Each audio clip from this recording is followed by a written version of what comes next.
Olá, boa noite! Boa noite! Na edição de hoje, como Roma conquistou tantos territórios? Como os romanos se subsidiavam? Quais as mudanças na economia da monarquia, da república e do império? Como a inflação romana destruiu o império milenar? E a queda do maior império que já existiu? Veja agora no jornal Ianzer.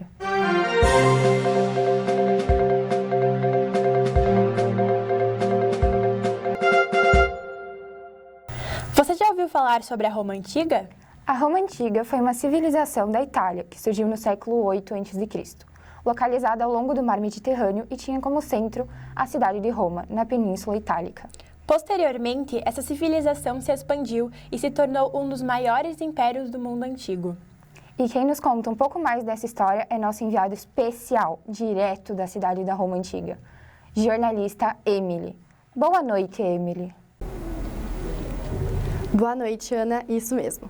A lenda da fundação da cidade de Roma conta que os gêmeos Rômulo e Remo, nascidos em Réia, 771 a.C., foram jogados no rio Tibre, por ordem do rei Alba Longa, que havia usurpado o trono e queria assassinar todos os possíveis herdeiros. O cesto onde os garotos estavam encalhou próximo onde é atualmente a cidade de Roma. Eles foram encontrados por uma loba, que os amamentou e possibilitou que os garotos escapassem da morte. Mais tarde, um pastor encontrou os dois bebês e cuidou de ambos, até a idade adulta. Depois de adultos, ambos os irmãos fundaram uma cidade, nesta mesma região, onde foram encontrados e criados. Após um desentendimento entre os irmãos, Rômulo assassinou seu irmão Remo e se tornou o primeiro rei de Roma. Apesar da origem lendária, naquela região haviam povos extremamente bem desenvolvidos. Mas hoje aprofundaremos mais a economia deste império. Chamamos agora a nossa primeira convidada da noite, a conhecida e renomada historiadora doutora Maria Luísa. A civilização romana, na verdade, se destacou por ter durado mais, né? Ela durou mais de 1000 anos, isso é um feito realmente impressionante. E também a Roma é um símbolo histórico de urbanização, mas é importante lembrar que no início da sua formação, a sua principal atividade econômica era no campo. Era quase 100% agropastoril. Qualquer outra atividade, seja de comércio ou artesanato, era secundária. Nesse primeiro período da civilização, a economia monárquica era agropastoril. Os patrícios eram a elite romana, representando os proprietários da terra. A sociedade era formada pelos patrícios, que eram os grandes proprietários, os clientes, que recebiam amparo e proteção dos patrícios, e os plebeus, que ocupavam a base da sociedade, que era composto pelos artesãos, os comerciantes e os pequenos proprietários. O período monárquico foi marcado pela forte presença de lendas, e a economia, como já dita, era composta grande parte pela agricultura e pastoreio, em volta de uma estrutura social dividida por classes. Segundo a lenda romana, o último rei de Roma foi Tarquínio, o Soberbo, que governou de maneira tirânica. Sua depredação e abusos levaram à formação de um movimento liderado pelos nobres romanos, conhecido como Revolta da Nobreza. Nesse contexto, foi estabelecida a República em Roma.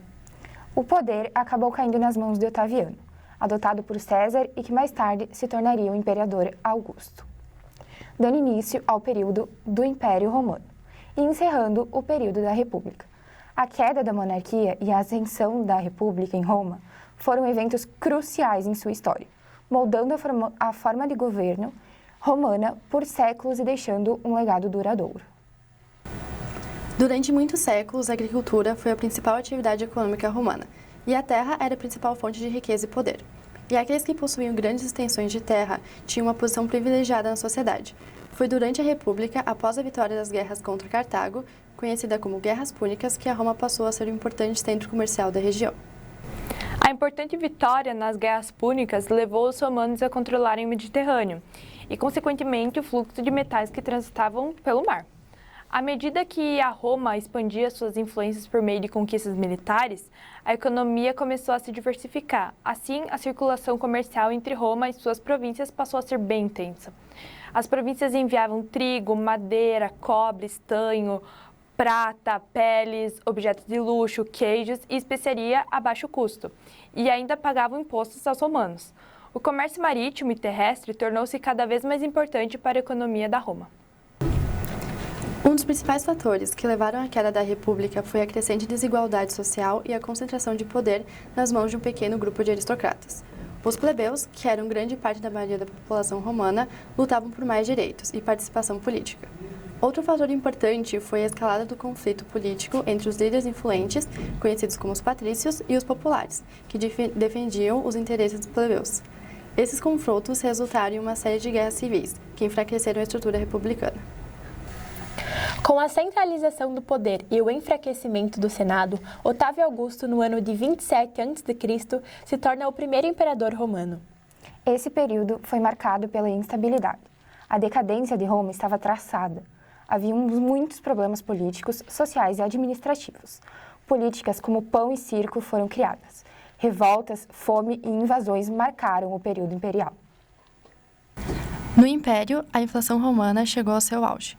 O imperador sem saída ordenou a fabricação de mais de 400 milhões de denários, injetados de uma só vez na economia. A moeda estava desvalorizada ao ponto onde nem o governo aceitava que as pessoas pagassem seus impostos com a moeda estatal, de tão grave que estava a situação. O Estado tinha que manter seu império, e para isso precisava manter seu exército. O exército, ele custava muito para o governo e esse gasto só aumentava por causa da inflação. E como o governo não produzia riqueza e seu único jeito de conseguir dinheiro era através do aumento dos impostos da população, a população, é claro, se revoltava, contra o aumento dos impostos. E essas revoltas aumentavam ainda mais com os gastos estatais. O Império Romano influenciou a economia atual de várias maneiras. O sistema legal contribuiu para o desenvolvimento de leis e contratos que ainda são fundamentais. Moeda e sistema bancário incentivou sistemas monetários e bancários modernos. Infraestrutura, pioneirismo em construção de estradas e outros projetos que influenciaram infraestruturas modernas. Agricultura introduziu técnicas agrícolas ainda usadas hoje. Tributação estabeleceu princípios fiscais que moldaram o sistema de impostos modernos. Comércio internacional promoveu a interconexão econômica global e a escravidão, que, embora negativo, o seu uso influenciou a produção em larga escala e luta pelos direitos dos trabalhadores.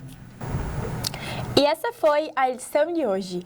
Mais sobre a economia de Roma você encontra nas referências bibliográficas no site ianzer.com.br/economia de Roma. Boa noite! Boa noite, até mais!